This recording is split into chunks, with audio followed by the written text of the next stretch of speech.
Hi everyone. Sorry. I'm gonna give it like another minute or two for some more people to come in since it just started. And I know it's a Monday, so I know that not everybody is absolutely on top of it for time. So again, I'll give it a couple minutes and then we'll get into it. Just so you know, this will be recorded, or it is being recorded. And that recording should get out within about 24 to 48 hours after we finish this event.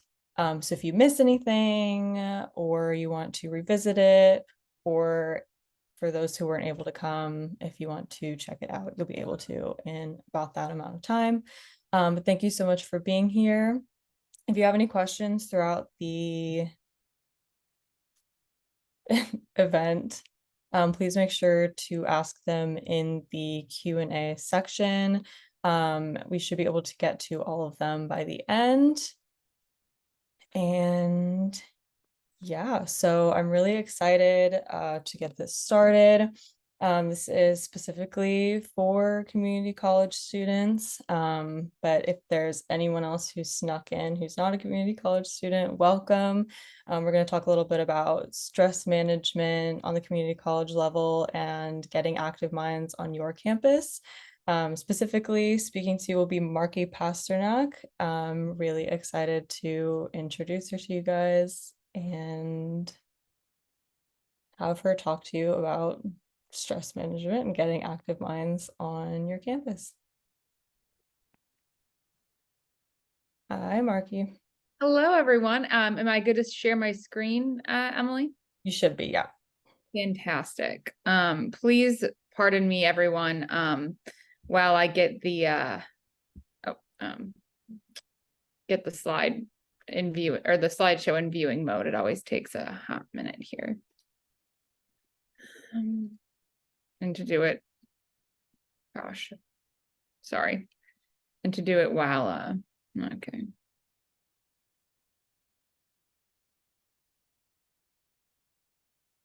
All right. I know we've got a chat open. Could someone in the chat just let me know if you can see the intro slide and that we're good to go? Okay. Oh, fantastic. Thank you. Thank you so much. Wonderful. Well, good afternoon or maybe morning, depending on where you are. Maybe afternoon for all of us. Now that it's 2:00 here in Central Time where I am. My name is Markie Pasternak. I use she, her pronouns. I am the Senior Manager of Higher Education at Active Minds. And if you are unfamiliar with Active Minds, we are a partner with NSCS.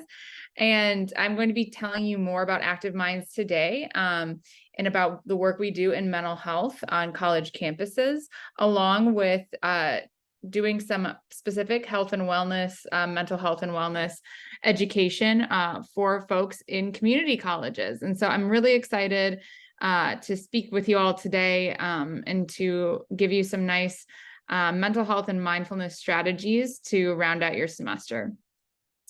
So let's start talking about what Active Minds is, so you all know who we are before we get into the information.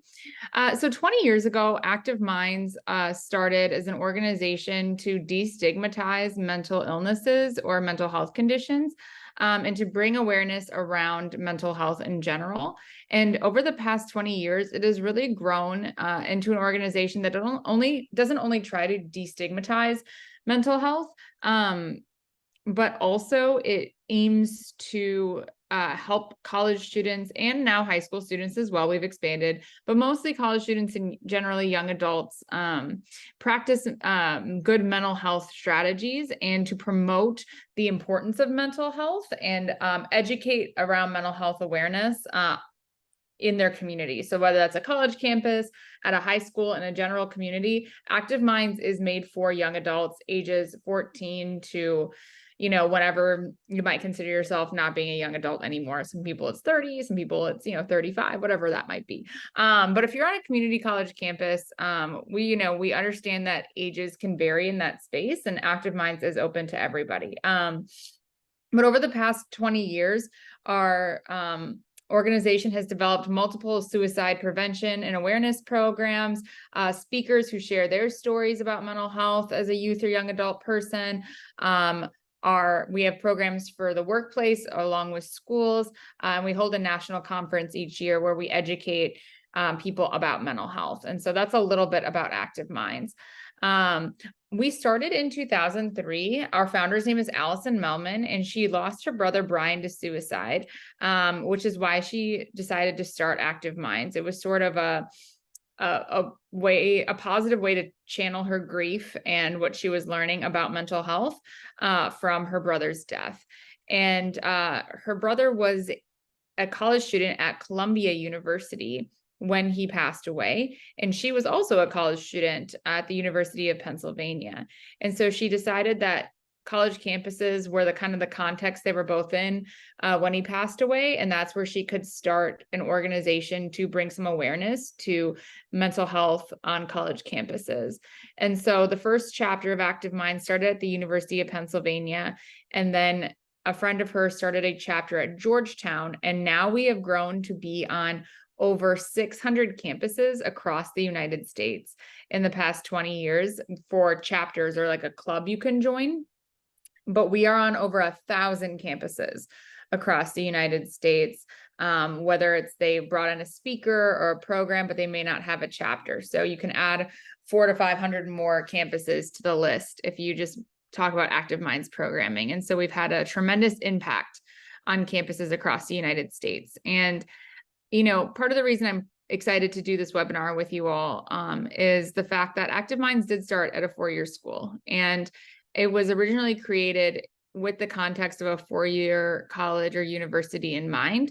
And in the past couple of years, we've really started to look at the community college context and the uniqueness of the community college context and the students who choose to attend community colleges and their goals that might be different than a four-year institution where Active Minds was originally started and created for. And so we've been asking ourselves, how do we change our model to adapt and meet students in the community college space instead of asking them to adapt to a four-year model of an organization so they can have Active Minds on their campus? And so I'm really excited to get to know you all today a little bit and understand more about what's going on with you all at a community college. Please interact with me through the chat, and we're going to go over some mental health information.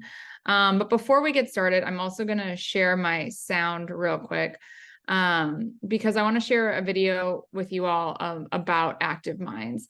I'm hoping the sound is already shared because I don't see an option to share computer sound like I normally would. Forgive me, y'all. This is a different type of Zoom than I'm used to. So if someone could just give me a heads up or down if you can hear, that'd be great. Getting on a college campus for the first time can be so overwhelming because you're kind of facing the world by yourself for the first time. Growing up, I did have a lot of family members who suffered from mental health challenges. It wasn't something that was always talked about. It's been very difficult to talk about what does it mean to be sad versus to be depressed? What does it mean to be stressed versus to be anxious? After losing my friend, I needed something. I was struggling a lot myself. I started Active Minds when I was a freshman in college after losing my brother, Brian, my only sibling, to suicide.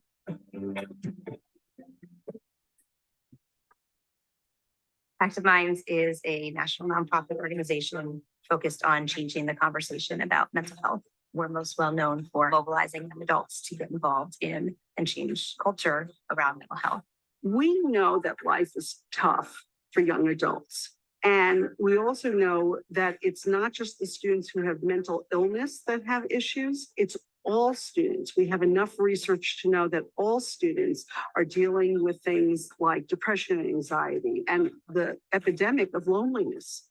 Active Minds is serving as this institution on a campus that is getting students talking, having programming during Suicide Prevention Month, having stress relief activities during exams, screening movies, having panel discussions and keynote speakers, all with a mental health theme, so that it's not just that we're talking about mental health when there's a crisis, but we're talking about mental health every day. One of the things I love about our partnership with Active Minds is that they are creative and engaging and related. It's just in this easy language, vernacular that you use on a normal. And I think that helps to decrease the stigma. It helps to start the conversation. I love that Active Minds is able to make the topic of mental health very broad, so that way all people feel included in it.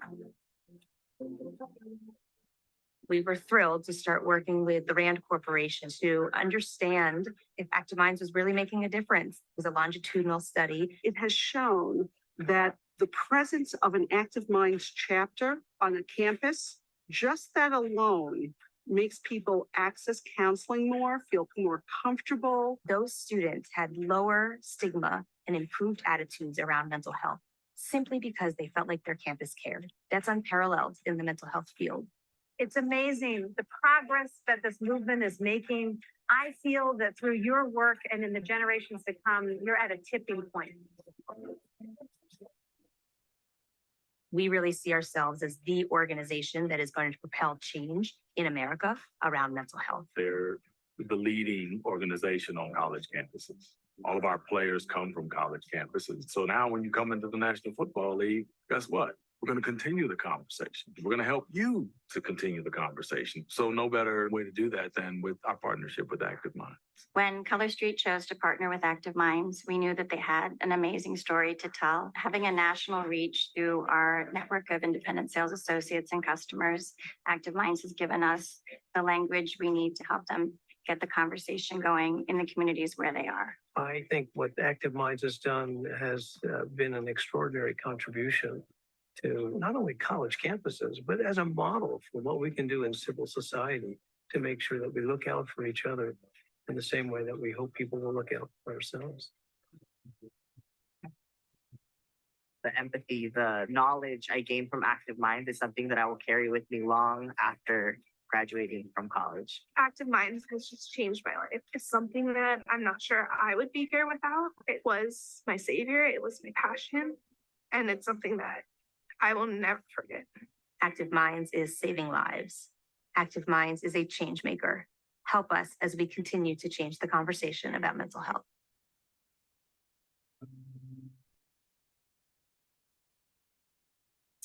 So here's why Active Minds is so passionate about changing the conversation around mental health. Here are some statistics. Feel free to take a read through on why this topic's important. And I'm sure I'm not the first person telling you that mental health is important right now on college campuses, especially after the pandemic. We saw people in all communities and all from all walks of life struggling with their mental health for a variety of reasons, right? And so some statistics to kind of point out would be that 1 in 2 of us will experience a mental health issue at some time in our lifetime. So I mean, that's half of the overall population. Suicide is the second leading cause of death among young adults. And the first is accidents. However, if you divide up accidents between accidents that are sober and accidents that happen because of substance use, and consider those 2 different categories, suicide actually becomes the leading cause of death among young adults at this time. We also know that 3/4 of mental health issues begin by age 24, at least those that are more lifetime long conditions that can be treated. But of course, there might be symptoms that pop up time and time again for something like depression, OCD, bipolar disorder, etc. Right? And we know that 67% of people between the ages of 18 and 24, really that beginning to middle of young adulthood age, don't seek treatment for anxiety or depression, which are 2 of the most common mental health issues that people face right now. And so this is why the work we do about mental health education and awareness is so just drastically important. So let's talk about being a community college student. I want to start out with an activity for you all. Like I said, Active Minds, we really focused on 4-year institutions for a long time, but we were always open to having chapters and programs at community colleges, of course. However, you know, over the past couple of years, as we've gotten to hire more staff and our organization has become bigger, and I've joined and got on board at Active Minds, I think a lot of us have brought up to the attention of the national organization that, hey, community colleges have different needs than four-year institutions. A lot of times the student body looks very different. There might be more adult learners or people who have full-time jobs that are going to school, maybe their parents. Also on the other end of the spectrum, you've got a lot of high school students who are excelling in their classes and wanting to get credit at community colleges. You've got a lot of students who might be veterans. You have a lot of students who just have different experiences in life, and community colleges are really accessible to their particular needs and really fit into their lives instead of the traditional four-year model of school that requires a student to basically give up your life for school. Community colleges allow you to keep your life the way it is and add in an education, a new career path, and vocational training, which is just so wonderful. And I think something that's becoming a lot more popular among people. And so one thing I've done at Active Minds is really challenge the organization to say, hey, you know, let's talk about how we work with community college students. And so all of that being said, from the studies we've done on community college students and their mental health and the work we've done in that space, I know that community college students have a lot on their plate. And I'm sure as being a community college student, you know, you have a lot on your plate too. So I want everyone to just indulge me with help doing an activity. If you've got a pen and a piece of paper, please take that out. If you don't, I'm going to give you a second to go ahead and get a pen and a piece of paper for this activity. And instead of making a traditional to-do list, because we all have to-do lists, you know, that's old, that's boring. I actually want you to draw a circle and pretend it is a plate. If I were in person with you all, I would have a bunch of paper plates and hand them out because I'm corny like that, but that's what makes me a fun person. And so please, again, indulge me and draw a little circle with a plate. And I just want everyone to take a minute and dump everything out from your brain onto the plate and tell us what is on your plate. Tell yourself what's on your plate. As I'm writing on my plate, I'm putting on here, I need to call my car insurance. That's one thing I have to do as an adult. Accidentally got in a little fender bender the other day. Parallel parking isn't my specialty, and I just moved to a city. I'm trying, y'all. That's me, my imperfections right there. I need to check in for a flight that I have tomorrow. And I'm just going to keep writing all of my stuff down on this plate. I need to walk my dog after this. We're just going to keep going. So everyone, I'm going to start being silent. Please write down what is on your plate today, whether it's school, family, adulting issues, anything. So I see when someone said, my plate is broken.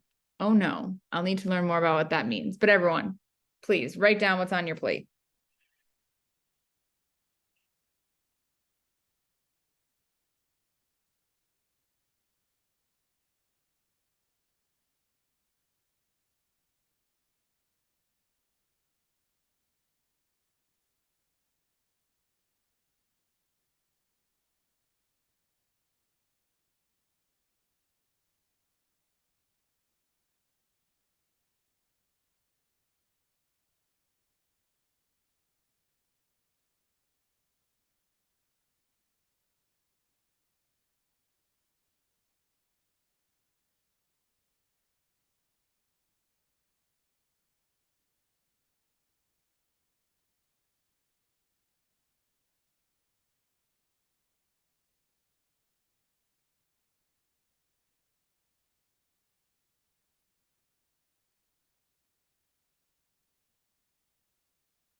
Okay, I would love to learn about some of these comments in the chat I see right now. If you want, if folks want elaborate a little bit. All the stuff on my plate is small, and currently my plate is broken. What does a broken plate look like? Why is it broken? And also, what does small mean?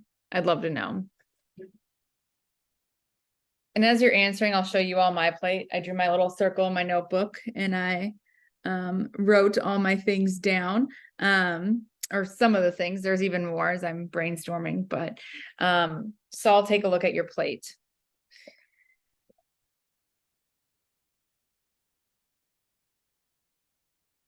And now, as you look at your plate, I want you to think about a couple things.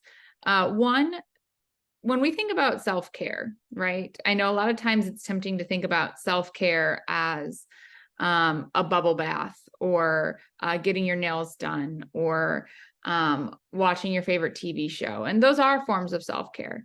But I think something that's maybe got lost in our current culture is the fact that self-care also just means self-maintenance and doing things for yourself and your own well-being, which are really important.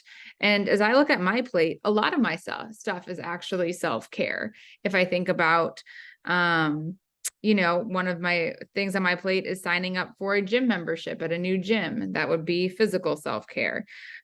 Doing laundry might be taking care of my personal things. That's self-care. So take a minute in your mind and reframe some of those things on your plate. Look down at it and circle the ones that are caring for yourself. And once you've circled the ones that you might consider self-care, put your tally in the chat. How many items on your plate are self-care?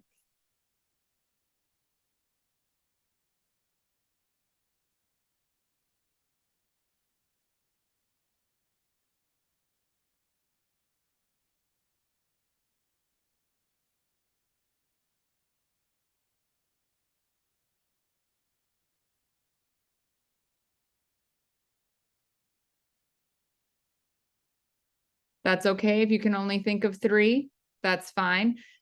The point is to notice that there are things that are caring for yourself. 4, okay, nice.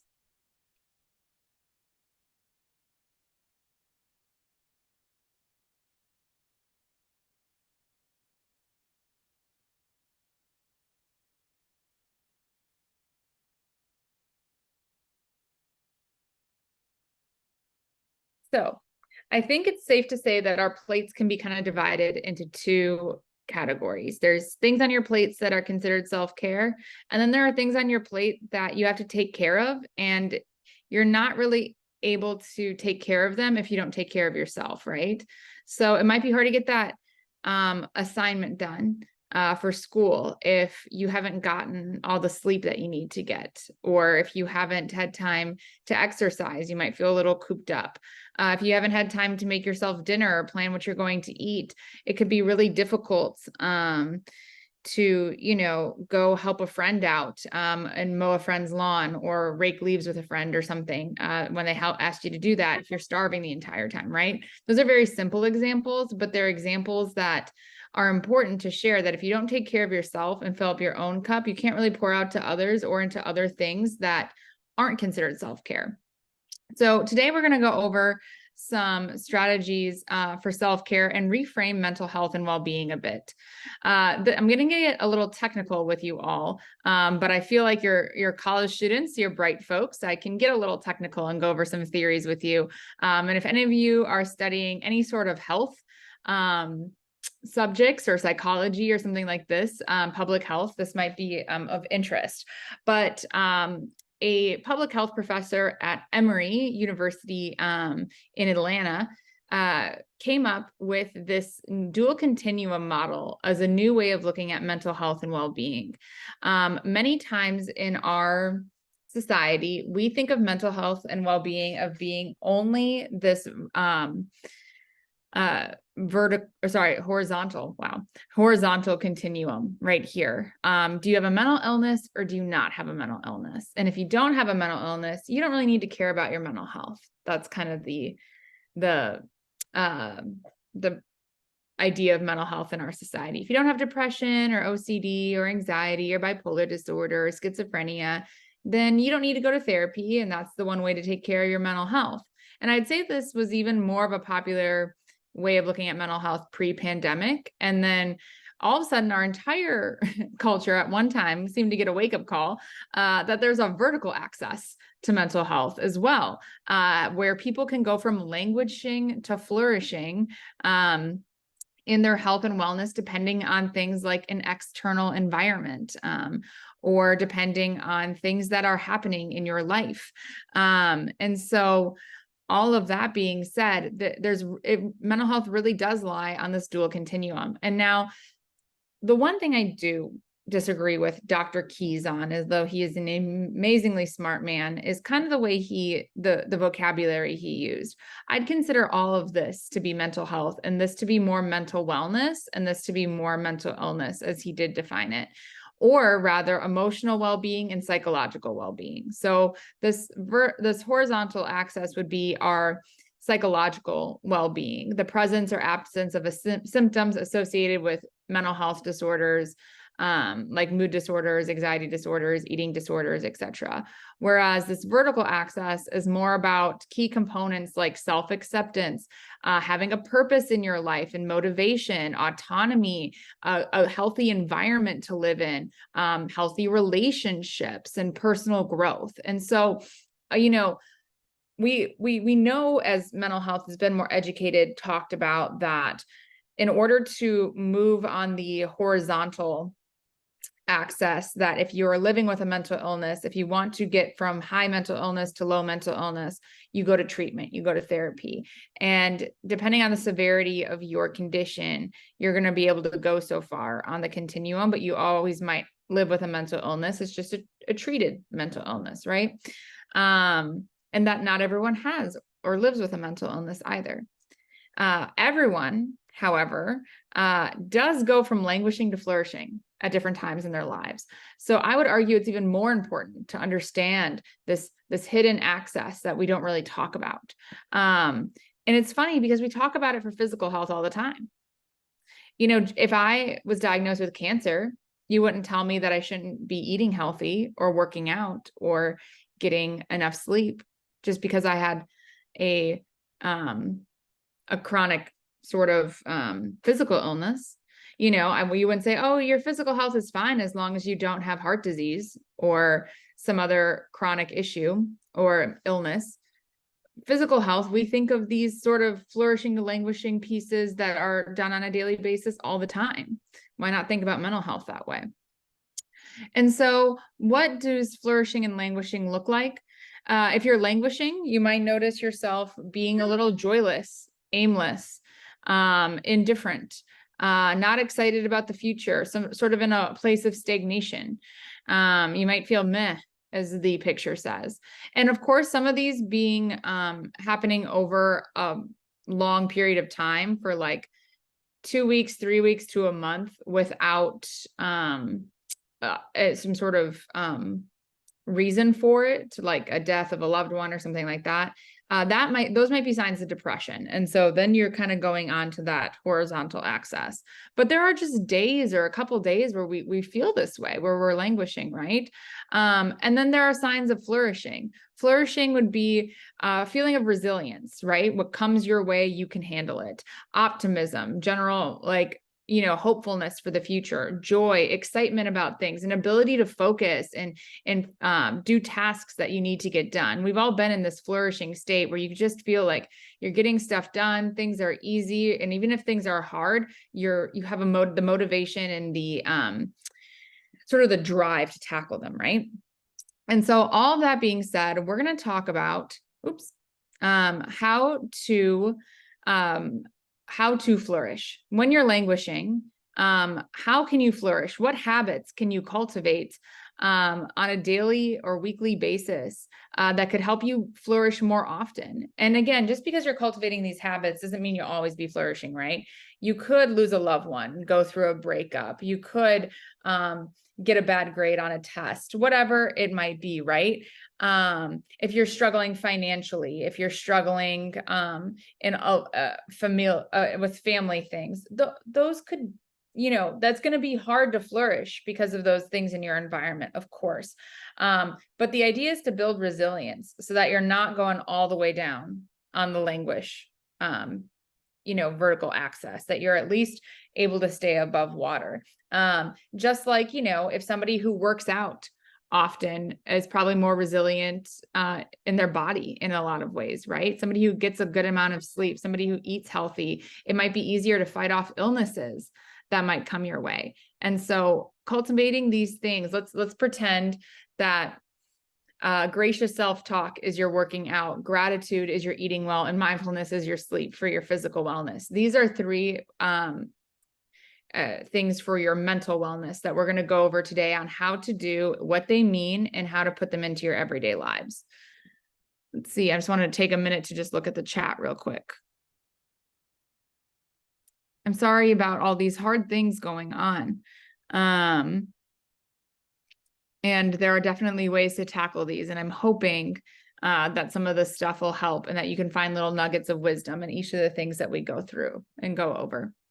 So the first thing I want to talk about as we talk about these three things is the idea of a growth mindset and neuroplasticity, because the three things on the last slide will not matter if you do not have a growth mindset or understand this concept. I'm sure a lot of you have heard of neuroplasticity. For those of you who have not, it's a discovery that has happened as we've done more look at in biopsychology and in psychology in general and at the brain, that our brains are changeable. We're not born with a brain that doesn't shift or physically even become different when we learn different things. When we learn, our brain physically makes new connections and neural pathways. And that's the idea of neuroplasticity, is that our brains can physically change how we think and make links quicker to different pathways. And so let's say, for example, I always think really negatively about, going to the gym. I really hate going to the gym. I don't like working out. I know I need to do it to be healthy, but I don't want to go half the time. And it seems like a chore and it's just not fun for me. And I think about that. Anytime I hear the word the gym, I just have an awful feeling about it. Anytime that happens, I am building a neural pathway between negativity and the gym and association. And I'm making that stronger. So I don't like the gym even more, and it becomes more negative in my head. But let's say I end up finding a form of exercise that I like a lot better. Maybe I start swimming. Maybe I don't like the gym, but I'm like, oh, I really like to swim. Swimming's fun. I love swimming laps and going to a pool and getting my exercise that way. All of a sudden, I can build a new pathway between exercise and swimming that is more positive. You can redo your thoughts. You can learn new things. You can make new associations that are healthier and better for your mental health. And this is the idea of a growth mindset. We do not have a fixed mindset where if we always think something, we always believe something, or we always feel something, we're always going to feel, think, or believe that same thing. That is not true. Think about all the different things that you've believed, felt, or thought in your life and how different they are from age 5, 10, 15, 20, right?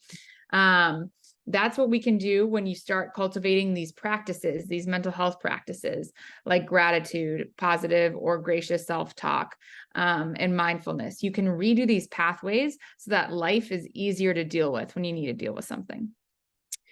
So the first one, how do you talk to yourself? Gracious self-talk, step one, I think, redoing some of these neural pathways for better mental health. I'm going to start off with a story about myself. One reason I love this presentation is because it can get a little personal. I think when you talk about how to get better mental health, it can help with to have a personal story. I like to do yoga, and I don't like to do yoga because I'm good at it. I will tell you that. I'm not naturally flexible. I am not naturally a very calm person or relaxed person in general, to be quite honest. Anything that yoga requires, I naturally do not possess. That is just the honest truth. But why I like to do yoga is because it challenges me to do something and to be things and to cultivate practices that I'm not naturally very good at. So I was in a class a couple weeks ago, and they asked me to do this on the screen. It's called crow pose. I looked at the teacher Like she was out of her mind. I was like, I'm going to do what? I'm going to stand on my hands. I'm a klutz. I can't do that. That's not possible for me. And all these other people in the class, you know, they just so easily did. They just went up on their hands and we're standing there like crow. And I'm sitting there like, I can't do this. And of course, because that's what I'm thinking, I can't do this. I am not physically fit or balanced enough or mindful enough or whatever enough to do this pose. I kept falling over and over again. And then I thought about this idea of self-talk and how I talk to myself, and that I know if I talk to myself in a more positive way, I can usually do things better. And of course, that wouldn't mean if I never did yoga before, I could just magically go into this pose. But the truth is that I've been doing yoga for years. I've been on and off, but I've been also doing it steadily for the past 3 or 4 months. It shouldn't be a stretch for me to do this pose when I've been working on myself for that long, right? And so I thought to myself, no, Markie, you've done yoga enough. You can do this. You're very steady. You're very balanced. And just like that, I went up into the crow pose and held it for like 6 seconds. It was a short time, but I still did it.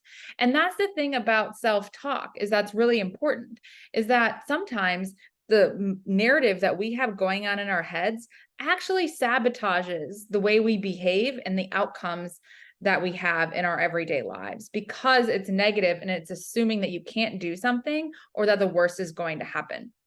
And a reason a lot of people call this idea positive self-talk, right? Talking to yourself in a positive way. I like to reframe it as gracious self-talk, because the thing is that, I think positive self-talk can be confused with saying that everything's great. Oh, you just were a really big jerk to your partner. You just were really mean to your best friend. You shouldn't pat yourself on the back for that and be like, well, I'm great. Yeah, self-love is a good one. Way to say that is that, like, oh, I'm so great. I was just a big jerk to my friend, right? That, like, you wouldn't do that. But gracious self-talk would be like, man, I was a big jerk to that person, but I know I'm a better friend than that. I know I'm a better partner than that, and I can be different. I'm going to apologize and I'm going to try better, right? That's being gracious with yourself. We all know somebody who messes up, right? And then they get anxious about it and they apologize like 50 times. They don't let it go, and it lets them they get in their head about it. And then they keep bringing it up over and over again. And you're like, you know what? We can just let this go. Like, I know you were a jerk, but I did forgive you. You haven't done it again. And, you just keep bringing it up. You keep beating yourself up about it. That isn't good for relationships either. It's not good for personal growth. It's not good for a lot of things. And so it's important to be gracious with yourself, but still be realistic, right? Again, we're not just validating everything we do and think. So redoing your self-talk. I'd like to do have you all do an activity. So same sheet of paper you had before, same pen. And I want you to write down 3 phrases that you say to yourself that might be negative or critical. And think about different experiences or things that you do throughout your day. Maybe it's while you're taking a test. Maybe it's while you're driving your car. Maybe it's while you're taking care of your kids. Maybe it's while you're helping a parent out. Maybe it's while you're going on a date. I don't know. Like, just whenever something comes up for you that might be a negative self-talking point, right? Like, oh, I look awful today, or I'm such a jerk. I'm really mean to people, or I can't do this. I'm not in shape enough. I'm not good enough to do this, right? Whatever it might be, I'm not smart. Those critical voices in your head, we all have one that comes up in different situations. It's just that mine might be telling me I'm not smart, and yours might be telling me that you're not attractive, right? Like, we all have different insecurities. I want you to write down the critical phrases you say to yourself, and I want you to reframe them to be gracious. Again, not exactly positive, like, Here's what I found. oh, sorry, my watch goes off sometimes. But anyway, to look them up to be gracious, not, it doesn't have to be positive. So for example, if I get a bad grade on a test, what I might think to myself is not, oh, I'm so smart, I should have gotten an A. You didn't get an A. You didn't. You got an F. You failed. Like, we need to acknowledge that. A gracious statement might be like, I'm smart and I know I can do better next time. I know if I put my mind to it and study, I can do better next time. Versus, I am, not capable, or versus I'm smart, I'm entitled to a better grade, right? Those are two not good things to think. So please take a minute, write down some gracious statements.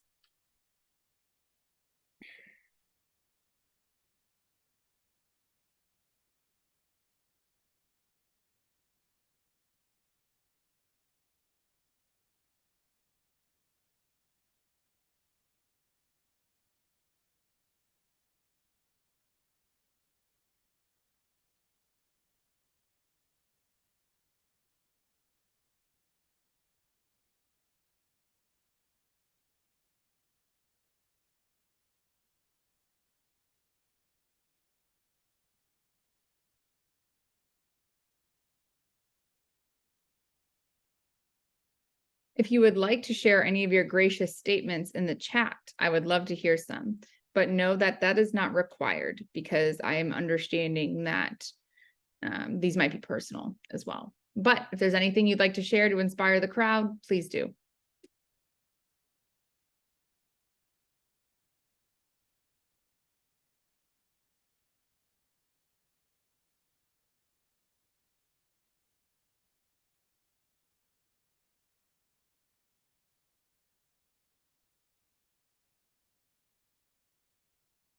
Ooh, I should have been smarter. I can learn from my mistake. Yes. Oh, Jonathan, that is great. Again, that's acknowledging that growth mindset. You can change, you can learn, you can do better. Yes, yes, yes. Lindsay, I'm good enough for the right people. Yes, yes. If there are people in your life who are not making you feel good enough, please know that those are the wrong people to be with. Those are people who have their own motive with you and are trying to make you feel less than, to maybe control you, to maybe make you like feel bad for a certain reason. And if you know that you're good enough for the right people, you're going to choose the right people. And that's something that we can relearn as well, is how to choose the right people to be in our lives. I am too tired. I just need to rest. That's a good one too, Jonathan, of like, oh, I'm super tired, I'm too tired. It's like, no, you need to rest. That's okay. You're not ahead enough. You need to be patient. Yes. Oh, Jonathan, you're killing this. This is wonderful. Exactly. These are great reframes. Again, notice these reframes are not false or toxically positive. They are just being reframed to be gracious with yourself. And think about it. If you can redo how you think in this way and say this to yourself, instead of saying these, oh, I'm too tired, I'm such a loser, I'm just not ahead enough, I'm so slow, right? Like saying just, oh, I need to be patient. I can be a little bit of a slow mover, and self-patience is really necessary right now. Wonderful. What a better statement for your mental health, right? So it's something to always work on, redoing this self-talk. Number 2 is going to be gratitude. And I know this is a very popular notion right now, but it's popular with purpose because it works. Gratitude is an amazing practice or thing that people can cultivate in order to have better mental health. There is a saying or an idea that anxiety and gratitude cannot exist in the same space. Think about that for a minute. If you're feeling grateful, you can't really feel anxious at the same time. And if you're feeling anxious, it's really hard to feel grateful. So if you're ever feeling anxious, start doing some gratitude, whether it's writing a thank you note or listing what you're grateful for.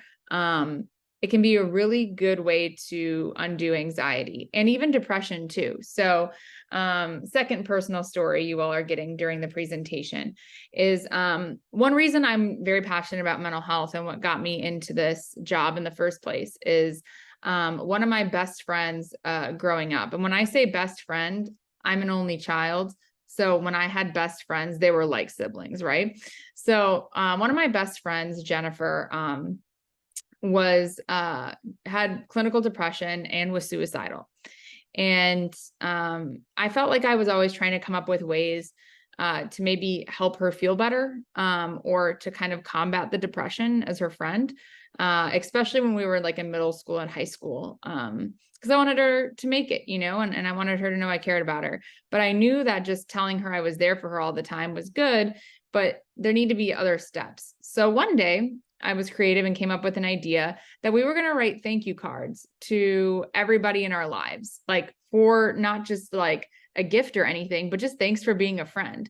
And we went and we bought like over 300 thank you cards and sat down for the day and just mailed them to everyone we knew, family, friends, teammates, classmates, neighbors, whoever we could think of. We just sent a thank you card and like made a fun game out of it of like, how many people can we mail a card to, and had the best day. And it became a tradition every year. Jennifer and I did this. And to the point where she would be asking me like, hey, can we do thank you cards this year? And people started to expect they would get a thank you card from us annually for like being their friend. Like, thanks for being my friend this year, which was really a cool memory looking back, because Jennifer went on to, she still lives with depression, but she ended up living with it really well. She got a cross-country scholarship up here to the University of Wisconsin. She got married 2 years ago. She just had a baby. I mean, she's thriving in life and she still lives with depression, but she knows how to cope with it. And I think from when we talk, because we're still like best friends, she tells me that gratitude has really been something she puts into her life, and that writing those thank you cards kind of started that. And so it's just a really powerful practice, however you want to do it, to put gratitude into your life. And it might not be a cure-all, but it's something that can at least make your day or week better. So how do you cultivate gratitude? Do you write thank you cards annually to people? You can. That's cool. That's a great way to do this. But gratitude practices can look different for different people because we have different needs, wants, and experiences in life. And so gratitude could be simply making a list. It could be listing all the things you're grateful for to remind yourself that you are grateful for these things. It could be writing a thank you note or a text message, even just texting someone being like, hey, I really appreciated seeing you yesterday and meeting up. That really meant a lot to me. How quick and simple is that, right? It could be writing a thank you card or a thank you note to somebody. It could also be saying a prayer. If you're a religious person or you have spirituality, it could be sort of either meditating on what you're grateful for or praying and doing a prayer of gratitude or a prayer of thanks, right? So when I think about the 3 ways we show gratitude, the first one, making a list, is to remind yourself what you're grateful for. The second one is to tell somebody else what you're grateful for. And the third one is more of connecting with something greater than yourself, whether that's God or another, again, anything, the universe, a spirit that's greater than yourself, right? So I'm going to give you all a minute, and I want you to do one of these things, whatever is easiest or most natural for you. Practice some gratitude for a couple minutes. Make a list. Text your mom, text your partner, text your best friend, thank them for something. Text a coworker, thank them for something. Write a thank you note to somebody, or even just offer up a little prayer if you happen to be a spiritual person. That's another option. So I'm going to give you all a second, or a couple minutes rather, to practice some gratitude.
All right. If you're interested in sharing in the chat what you're doing for your gratitude or what you just did, please do. If you made a list, if you texted somebody, if you said a little prayer, whatever you did, feel free to share with us what you how you practiced gratitude.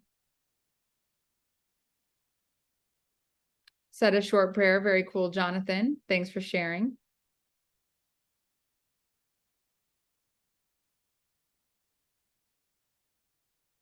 Recited a prayer, a lot of praying. Okay, very cool. I personally texted somebody yesterday who checked in on me. I was having a little bit of a rough day yesterday, and they checked in, and I just texted them and said, thanks for checking in yesterday. That meant a lot, right? Easy, quick stuff. Gratitude can be so quick and easy. I think sometimes when someone says, I have a gratitude practice, it can be kind of daunting, like, oh, you list what you're grateful for every day. Like, wow, that's a lot. It's not a lot. It can take 2 minutes, but also just text somebody, just say a prayer. So quick, so easy, so good for you.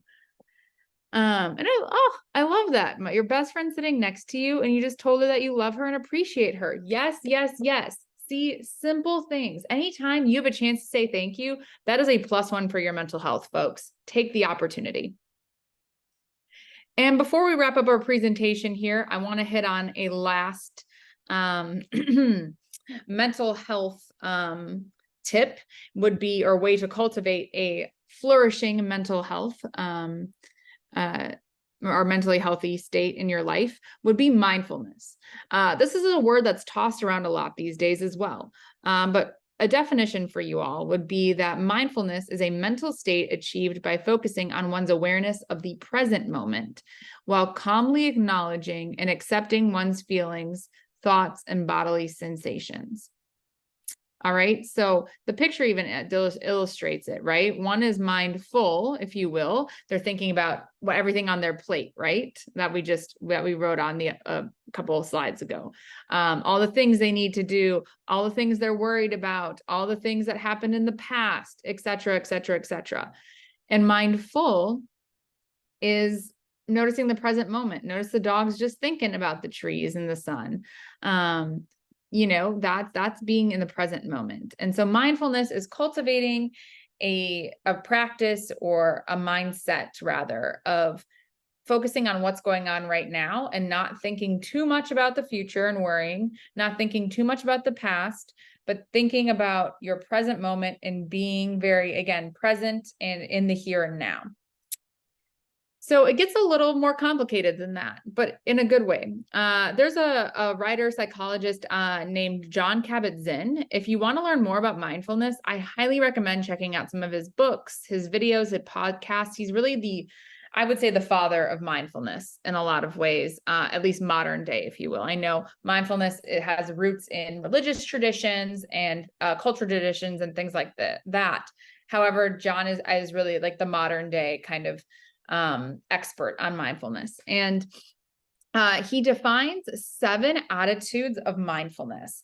They're non-judging, patience, beginner's mind, trust, non-striving, acceptance, and letting go. Those are the 7 things he says you need to cultivate in order to have this mindful presence that the dog in the picture has, where you're just being present. So question for you all, do you have questions about what any of these mean?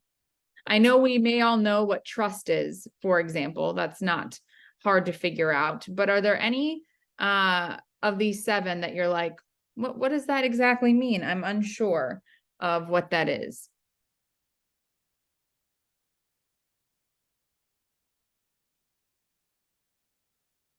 And if so, which one are they? And I can define them for you. Beginner's mind. Good question. That was one I was sure was going to come up. Yes, the third one, beginner's mind. Perfect, perfect.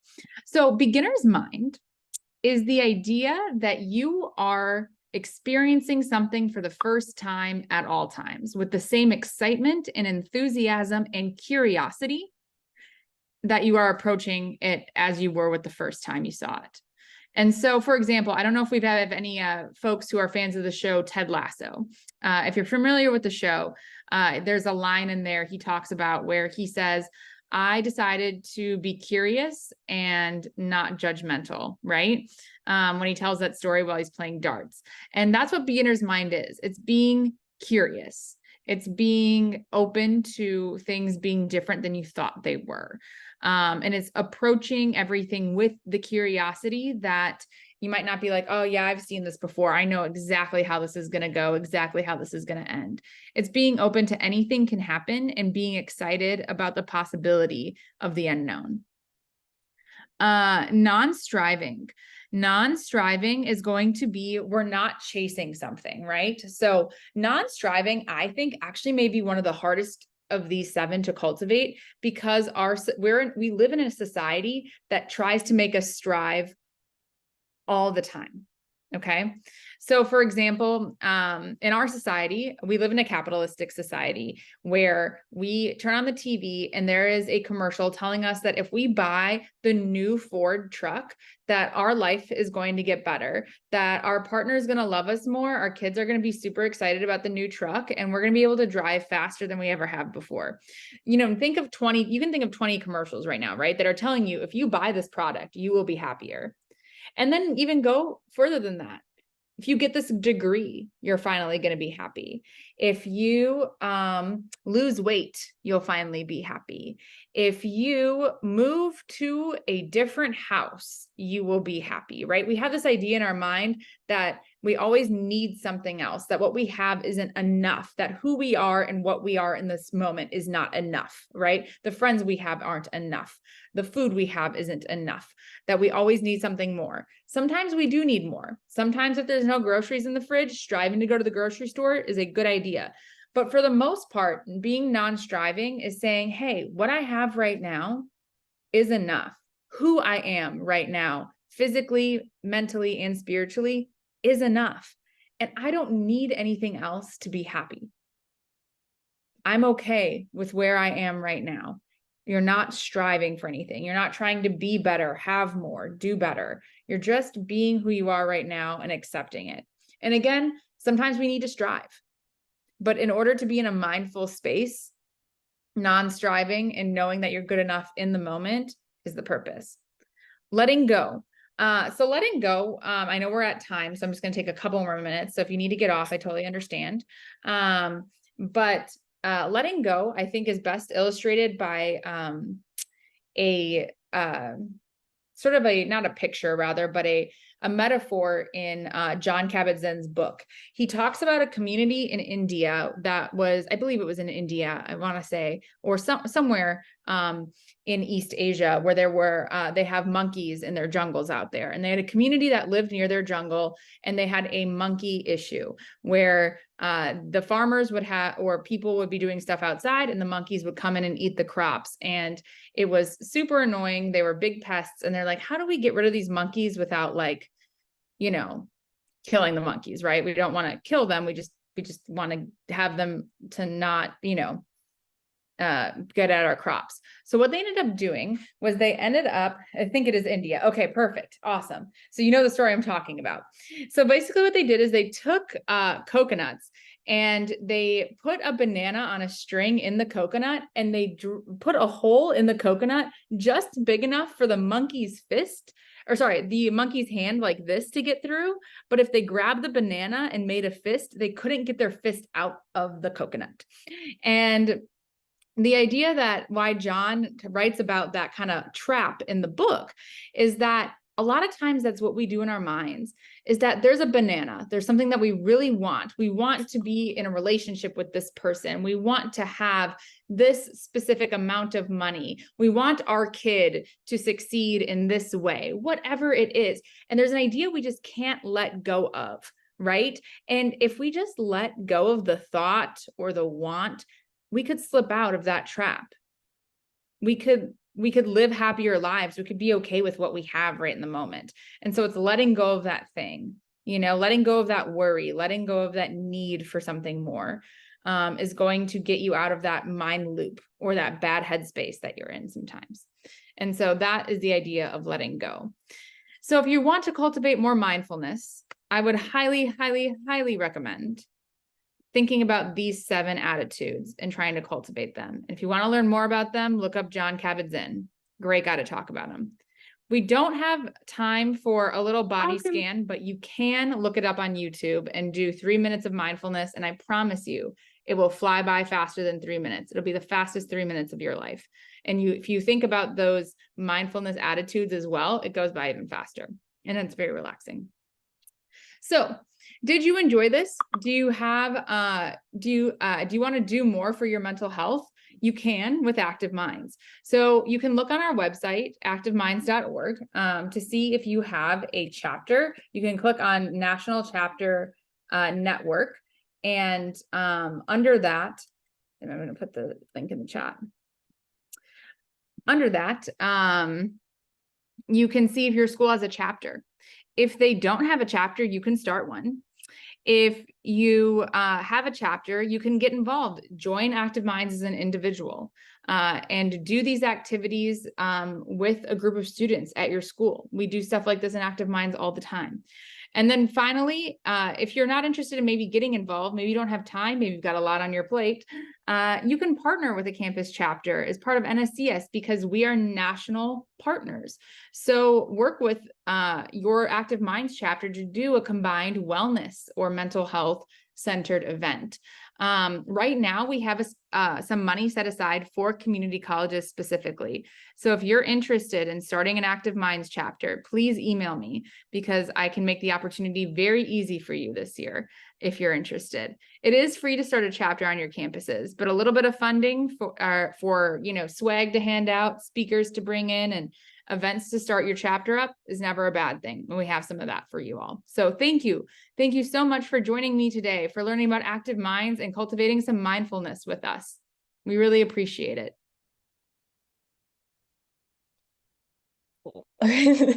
Yeah, thank you so much. And Markie's email is up on the screen. If you have any further questions, since we've gone over time, you can direct them there.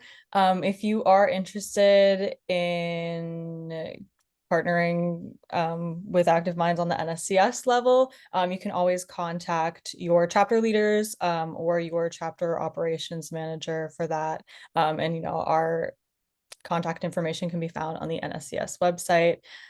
So I hope that you do. I hope that you get more involved with Active Minds. It's a great organization. And I appreciate you all for being here. And a little reminder that this was recorded and we'll send out the recording in like a day or two. So thank you so much. Thanks for having me, Emily. Bye, everyone.